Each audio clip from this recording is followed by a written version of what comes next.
Welcome back, everyone. So far, we've covered who difficult people are, the different types, and why they become difficult. Today, we're shifting focus to something that many of you might have experienced without fully realizing: the psychological impacts of dealing with difficult people. Interacting with difficult individuals doesn't just affect the immediate situation. It can take a serious toll on your mental and emotional health over time. Let's explore how and why that happens, and more importantly, how to protect yourself. Learning objectives. In this lecture, you will learn how to recognize the psychological and emotional effects of interacting with difficult people. Understand how prolonged exposure to these behaviors can lead to stress, anxiety, or burnout. Learn strategies to protect your mental well-being when dealing with difficult individuals. Dealing with difficult people can feel exhausting. Whether it's at work, school, or home, these interactions don't just affect your mood. They can also have lasting psychological impacts. Let's dive into the main ways difficult individuals can negatively impact your mental health. Stress and anxiety. Constant exposure to someone who is difficult can significantly increase your stress levels.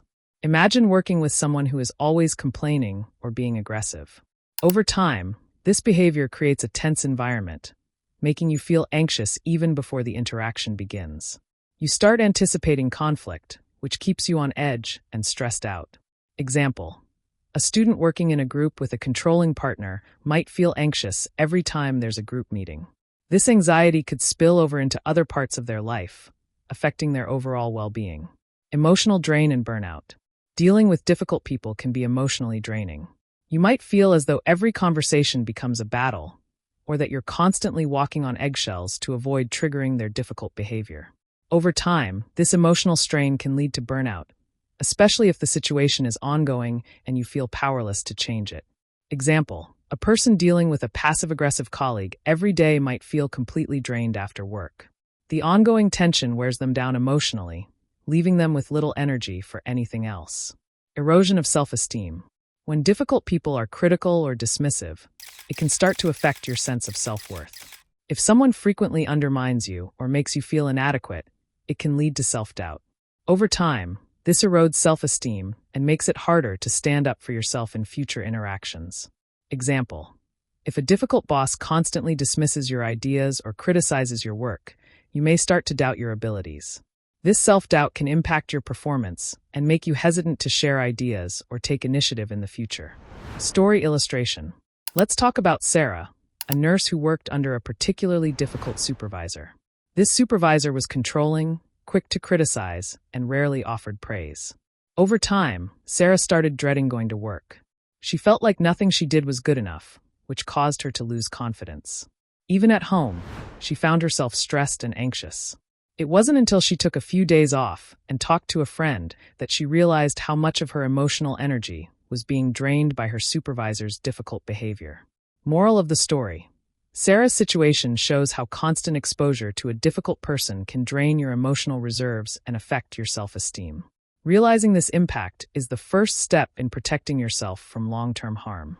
Carrying a heavy backpack all day. Dealing with difficult people is like carrying a heavy backpack all day. At first, it feels manageable, but as time goes on, the weight starts to wear you down. The more you carry, the more tired you become. Eventually, you can't carry anything else. In the same way, difficult interactions accumulate stress and emotional fatigue until you're drained and unable to handle much more. Moral of the analogy: the weight of dealing with difficult people adds up over time. It's important to recognize when it's becoming too much and take steps to lighten the load. Follow-up assignments. Reflect on a recent interaction with a difficult person. Write a half-page summary of how it made you feel both during and after the interaction. What specific emotions did you experience? How did it impact your day? Research emotional burnout and create a list of 5 ways to prevent or reduce it in stressful situations. Encouraging feedback. Have any of you experienced the stress or emotional drain we talked about today? How do you usually handle situations when someone's behavior affects you long after the interaction ends? Feel free to share your experiences or ask questions in the comment section. Conclusion. That concludes today's lecture. Next time, we'll shift our focus to communication strategies and learn how to deal with difficult people without letting them drain our energy. Thanks for your attention, and remember to take time to reflect on your own emotional well-being.